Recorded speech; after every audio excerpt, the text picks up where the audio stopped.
खरोखर ताईंनी आणि भाऊंनी ठरवलं असतं तर माजलगावच्या डंगराचं डिपॉझिट जप्त झालं असतं. गेवराईचं पापी आमदार निवडून आलं नसतं. बीडचं जे काकांचं झालं नाही ते ओबीसींचं काय होणार तेही पडलं असतं. आष्टीच्याला तर गुलाल लागला नसता, लोकांनी त्याच्या कंबरड्यात लाद घालून हाकलून दिलं असतं. ते चंदन चोर हरामखोर त्या संसदेत पोहोचलंच नसतं.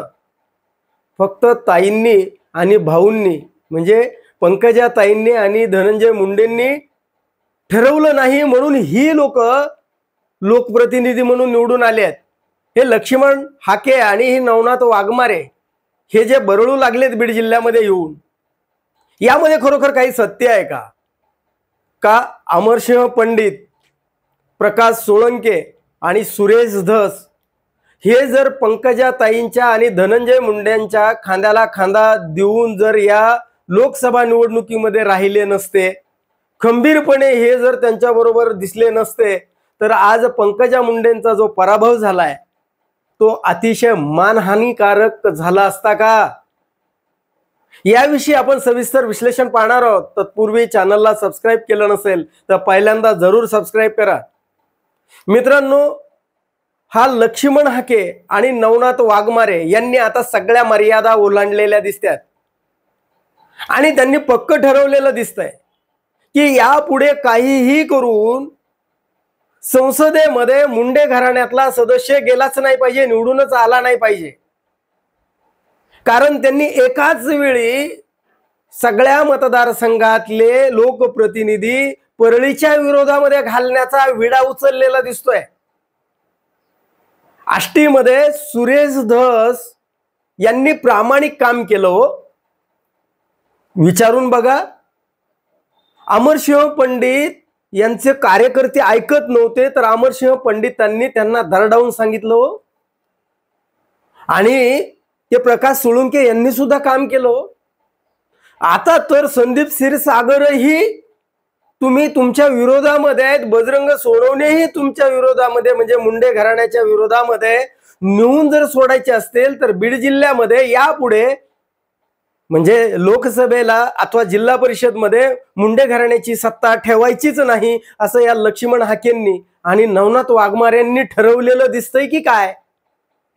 म्हणजे नेमका त्यांचा काय मनोदय आहे, काय आहे त्यांचा? का खरोखर ताईंनी आणि भाऊंनी ठरवलंच नव्हतं का विधानसभेला लोकसभेच्या उपकाराची परतफेड म्हणजे कुठून सुरुवात झाली? ती गेवराईपासूनच झाली.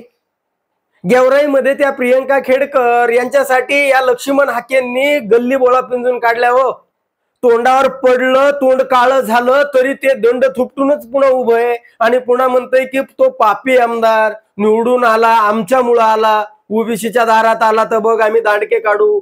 अरे तुझं एकदा तुझं गेवराईमध्ये येऊन तोंड काळं झालंय तरीही आता तू मुंडे घराण्याला बदनाम करण्याचा प्रयत्न का करतोयस बाबा? आणि तिथं तर प्रयत्न केलाच, पण माजलगाव मध्ये खरोखर ते निर्मळ उभे राहिले. कसे होते? कुणाचं पाठबळ होतं बरं त्यांना? डिपॉझिट जप्त झालं असतं म्हणता तुमच्या बोलण्याला काय म्हणावं, इतका निर्लज्जपणा. अरे तो निर्मळच्या पाठीमागं ताकद कोणाची होती विचारा. बाबरी मुंडे तिकीट मागत होते, त्यांना मिळालं नाही. अचानकपणे एक अपक्ष सुद्धा आडसकर मैदानात उतरले. ते कुणाचे एकनिष्ठ आहेत? म्हणजे डिपॉझिट जप्त करण्याचा प्रयत्न केला गेला नाही का? झाला, पण तिथंही हाके आणि वाघमारे तुम्ही थोबाडावर पडलात. तिथे तुम्हाला यश आलं नाही. तुम्ही आष्टीमध्ये सुद्धा ऐनवेळी शिट्टी वाजवायचा प्रयत्न केलाच ना. हो, कोण म्हणतं नाही केला? बरोबर इलेक्शन झाल्याबरोबर सुरेश धस यांनी सांगितलं की कशी शिट्टी वाजली, कसे महबूब शेख कशा पद्धतीने आले आणि धोंडेंना बळ कुणाचं होतं, एबी फॉर्म कुणी रात्री पोहोचवले. म्हणजे ज्या पद्धतीनं सुरेश धसांना अपशकुन करण्याचा प्रयत्न केला नाही केला. ताईंनी आणि भाऊंनी पक्क ठरवलं बीड जिल्ह्यामध्ये, पण त्यांना यश आलेलं नाहीये. बीडमध्ये तर योगेश क्षीरसागरांच्या पाठीमागे अहो धनुभाऊची पूर्ण ताकद होती आणि ताईंची पण होती, पण तरी संदीप क्षीरसागर हे पुरून उरले, निवडून आले. आणि बजरंग सोनवणे यांच्या विरोधामध्ये तर हे तुम्ही ही रसद सुद्धा घेतली होती, म्हणजे सोळंके होते, पंडित होते, धस होते, तरी सुद्धा पराजयाला सामोरं जावं लागलं. जय पराजय होणं लोकशाहीमध्ये अथवा निवडणुकामध्ये म्हणजे याला फार मोठी हे नसते, जय पराजय कोणाचाही होत असतो, परंतु यापुढे सगळेच जर विरोधामध्ये घालायचे असतील आणि पुढे राजकारणामध्ये, राजकारण हा संभाव्यतेचा खेळ आहे. आजचे शत्रू कायमचे शत्रू नसतात, पण पूर्ण समाजच म्हणजे मराठा समाज मुंडे कुटुंबाच्या विरोधात उभा करायचा विडा या दोघांनी उचललेला दिसतोय आणि ते ताईंचं आणि भाऊंचं नाव घेऊन बोलतायत. म्हणून भाऊंचं राजकारण तर केवळ आणि केवळ मराठ्यांच्या अस्तित्व म्हणजे मराठ्यांच्या मतावर होतं, ताईंचं ओबीसींच्या मतावर होतं. कारण जी सहानुभूती मराठ्यांची भाऊंना होती म्हणून भाऊ निवडून आले होते. ताई ज्यावेळी पडल्या त्यावेळी सहानुभूती भाऊंना मराठ्यांची होती, ओबीसींची नव्हती. ओबीसींची सहानुभूती ही ताईंना होती. मग तरी सुद्धा हे धनंजय मुंडे आणि पंकजा मुंडे एकत्रित जर आले तर या सगळ्यांचा पराजय करायचा होता, पण तो झाला नाही. म्हणजे वाघमारे आणि हाके म्हणतात की हे हरामखोर दिसलेच नसते, म्हणजे भामटा, चोर, हरामखोर, दांड काढू, म्हणजे पापड्या, मुरकुल्या. अरे काय बीड जिल्हा आता बदनाम होत नाहीये का?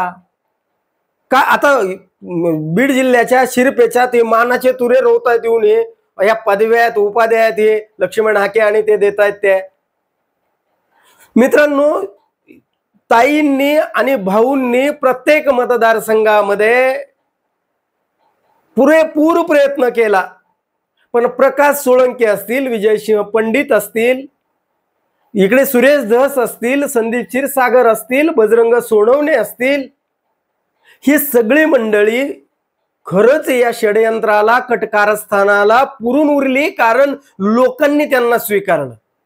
म्हणजे त्यांना पाडण्याचा प्रयत्न झाला नाही असं नाही, झाला, पण सर्वात मोठी उपकाराची फेड मात्र या अमरसिंह पंडितांची झालेली दिसते. कारण विरोधी पक्षीय नेते पदापासून ते धनंजय मुंडेंच्या पाठीमागे उभे राहिले होते आणि आता तेच धनंजय मुंडे अगदी प्रामाणिकपणे त्या उपकाराची परतफेड करताना नक्कीच दिसतायत. असे संकेत तरी नक्कीच दिसतायत की नाही दिसतायत, म्हणजे हे स्पष्ट आहे. पण जर खरोखर हे तर पुरून उरले, पण जर अमरसिंह पंडित, प्रकाश सोळंके आणि सुरेश धस यांनी प्रामाणिक काम केलं लोकसभेला आणि प्रामाणिक काम करून सुद्धा लोक त्यांचं ऐकायला तयार नव्हते हो, तरी त्यांनी त्यांचा हट्ट सोडला नाही. ते तुमच्या व्यासपीठावर येणं सुद्धा त्यांच्यासाठी म्हणजे त्यांचा द्वेष करू लागला होता समाज, तरी ते तुमच्या बरोबर होते. त्यांना शिव्या खावा लागल्यात, त्यांनी हेटाळणी सहन केली तुमच्यासाठी आणि त्यांनी जवळच्या सगळ्या लोकांना सांगितलंय काही करा, आपल्याला ताईंना निवडून आणायचंय. जर खरोखर हे अमरसिंह पंडित, प्रकाश सोळंके आणि सुरेश धस बरोबर नसते, आज जो ताईचा जो पराजय झालाय ना, तो अत्यंत मानहानिकारक झाला असता. म्हणून मित्रांनो, जे लक्ष्मण हाके आणि नवनाथ वाघमारे हे जे म्हणतायत की ताईंनी आणि भाऊंनी ठरवलं असतं तर माजलगावचं डिपॉझिट जप्त झालं असतं, गेवराईचे आमदार निवडून आले नसते, बीडचे पडले असते, आष्टीला गुलाल लागला नसता, हे खासदार झाले नसते, यामध्ये खरोखर काही सत्य आहे का? आणि जे पंडित, धस आणि सोळंके ताईंच्या बरोबर लोकसभेला नसते तर ताईंचा मानहानिकारक पराभव झाला असता का? याविषयी आपलं काय मत आहे कमेंट करून जरूर सांगा. आणि हा व्हिडिओ जर आवडला तर लाईक आणि शेअर करायला विसरू नका. धन्यवाद. जय महाराष्ट्र.